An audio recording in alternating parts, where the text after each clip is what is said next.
You are what you eat has never been more proven. C. Everett Koop, who used to be the Surgeon General, said, "Your choice of diet can influence your long-term health prospects more than any other action you might take." Now, I would say that's true, but you've got to consider smoking is probably the most important. Some say eat well and you may ward off cancer and heart disease. Chow down on processed food and you might as well reserve a handicapped space at the hospital. Yeah, I like that. Each year, over 33 billion in medical costs and 9 billion in lost productivity are due to heart disease, cancer, stroke, diabetes, all attributed to diet, according to the Centers for Disease Control and the National Center for Health Studies. Tobacco use, physical inactivity, obesity, poor nutrition remain the major preventable causes of cancer and other disease in the U.S. That's from the American Chemical Society. I'm sorry, American Cancer Society. Now, we all think of cancer as this terrifying and uncontrollable evil, but think about this. The American Cancer Society estimates that 1/3 of cancer deaths in this country can be traced back to poor nutrition, lack of exercise, uh, obesity, overweight, and lifestyle factors. Now, 30% of those are due to smoking. We still have 25% of men and 21% of women addicted to cigarettes in this country, and that's 45 million people. But the 70% are can be traced back to lack of exercise and nutrition. Obesity is too. 2/3, this freaks me out, 2/3 of Americans are deemed overweight and 1/3 obese. The technical definition for obesity is 20% overweight, your ideal weight. Now, what we have also adding to that is less than 25% of Americans consumed those 5 recommended servings of fruits and vegetables every day. And diets high in fruits and vegetables have been shown over and over again to reduce the incidence of many cancers. Stomach, mouth, esophagus, lung. How about colon and rectum? That's a very big one, especially with men. There's also been some studies that have linked breast cancer and bladder cancer reductions to diet. And then some food studies provide evidence of compelling association between particular foods and lower health risks. Now, these are often blasted across the media as magic bullets like Joji juice. They often contain high amounts of antioxidants and other compounds found in fruits and vegetables. They're often called phytochemical superfoods. The one that I can think of is tomatoes. They've been shown to significantly reduce colon cancer in men, and men by far have the majority of cases. So men should eat a lot of spaghetti sauce. Pomegranates are hot right now. Kiwi, apples, eat an apple a day is true. It's mostly due to the skin, and it has been found to reduce the risk of lung cancer and asthma.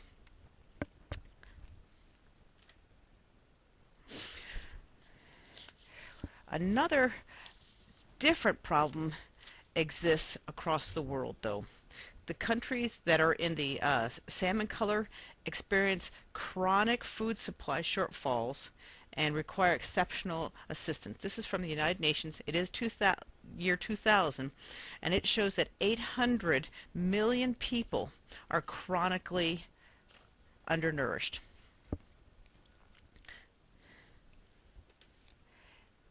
800 million. Remember, that's out of a 6 billion, so that is approximately 8%. Most of these are 1 out of 7. Most of these are children,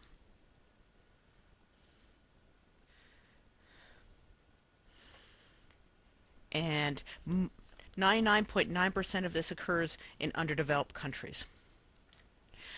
This is not a problem in the U.S., but malnutrition is. Malnutrition is caused by a diet lacking in the proper mix of nutrients.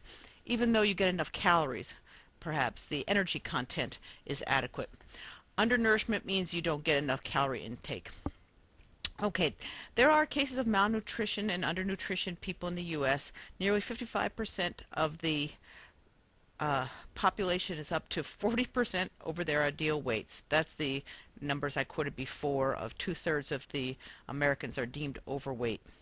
Each one of these people consumes nearly 1,000 excess dietary calories per day. The American Ooh, it is the American Heart Association estimates our calorie intake has grown over 22% in the last 20 years. Supersize it. What is food? Well, yeah, it's energy, but it's also nutritions for growth and repair of our tissue, nutrients for biological chemical reactions, and there are three macronutrients responsible for our energy supply. Just like the fuels we saw from the fossil fuels, these are fuels for our bodies. And they come in three familiar names: carbohydrates, fats, and proteins. Carbohydrates and proteins, and these are fuel values, provide about 4 kilocalories per gram or 11 kilojoules per gram. Now, fats, as you might expect, release a lot more when they're consumed, uh, combusted. Your body combusts them just like we combust gasoline in the cars. And we do so in our bodies to release energy. And that is about, for fats, about twice as much as carbohydrates and proteins. So fat is a very good way to store fuel. If we had to store all our necessary energy into terms of carbohydrates or proteins in our bodies, we would be much larger. Okay. Now remember, calories are often used to express the energy released when food is metabolized. And metabolized is combustion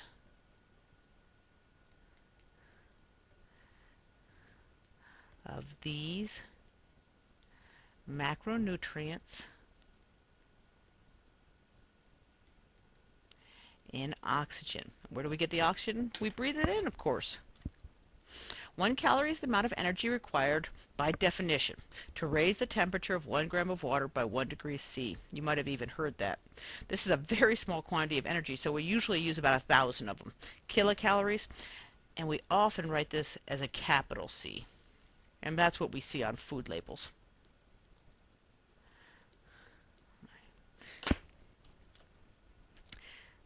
All right, and we can also, of course, reference that to the joule, which is what more scientists use than the calorie. Here's a typical food label. We have our total calorie count, total fats, carbs, and protein. So those are our three energy sources. Those are our three fuels. And then the microscopics, like the vitamins, minerals, they're important too. We'll talk about them as well. Saturated versus unsaturated, fiber, sugars, cholesterol, all these things we get to talk about in this section. Notice something though. We have certain grams of fat, of carbohydrates, and protein.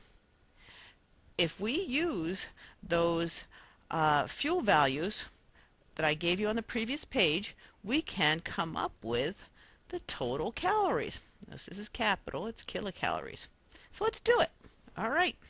We have 12 grams of fat times 9 calories per gram. So we're going to get out of this 108 calories. Let's add up the carbs and the protein together since they have the same fuel value. So this is for our carbs and our proteins. And this, if you recall, was 4 calories per gram. So from these, we get 144 calories. If we add these up together, boy, we're going to get 252. And as you might expect, they're going to round it. This is rounded to the nearest tens. We don't get fuel from micronutrients. We get them from 1, 2, 3 macronutrients. Okay. And you can do this on any food label you want. All right, so our bodies are mostly water. Then we've got even amount of carbohydrates, proteins, and these are minerals. This is calcium and phosphorus. Just 11 elements make up 99% of your body. And who is the most prevalent? Oxygen by weight and hydrogen by number. Probably not a surprise to anybody since we're mostly water. And you know that water is H2O. Okay. Now, we have been told a good combination of foods in our diet for many, many years. Look at 1958. We had 4 basic food groups. 1991, we have the pyramid, and the emphasis is much stronger on a base of bread, cereal, grains, and pastas. And fruits or vegetables are lumped together here. They have their own categories over here trying to emphasize their importance.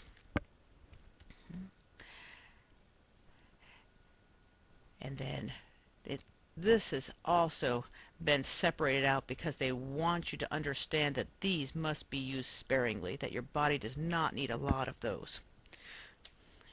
This is from the Harvard School of Public Health, and it is very interesting because it's much more detailed, as you might imagine. And notice here, they had things like whole grains. Yes, that's important.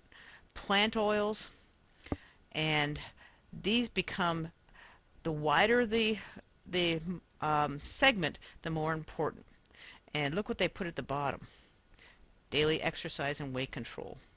And at the top, they've moved meat up to the top, principally because of the saturated fat and cholesterol in both of these two. White, anything white they do not care for, and sweets.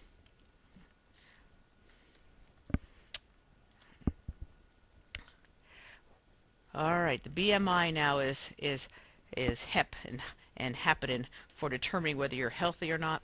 If I don't round, I can kind of get underneath the overweight delineation or the healthy weight of less than 25%. Alrighty, and it's just a matter of calculating. It is your weight, but you've got to bring it into kilograms, your height, and this is meters squared. And she's squared. Okay, so it's just a small calculation difference. The basal metabolism rate is the daily amount of energy required to support your body function. So if you're just sitting there and thinking and beating with your little heart and doing not much else. And now this is interesting though, because about 60% of your calories go to keeping you warm at about 98.7 degrees Fahrenheit. Because remember, around you is 70 degrees. Your flesh temperature at your surface is about, I think it's about 80 degrees. So this takes a lot of energy to keep you going. And here are many different kinds of foods, and it shows you how they're broken up into their macronutrients and water.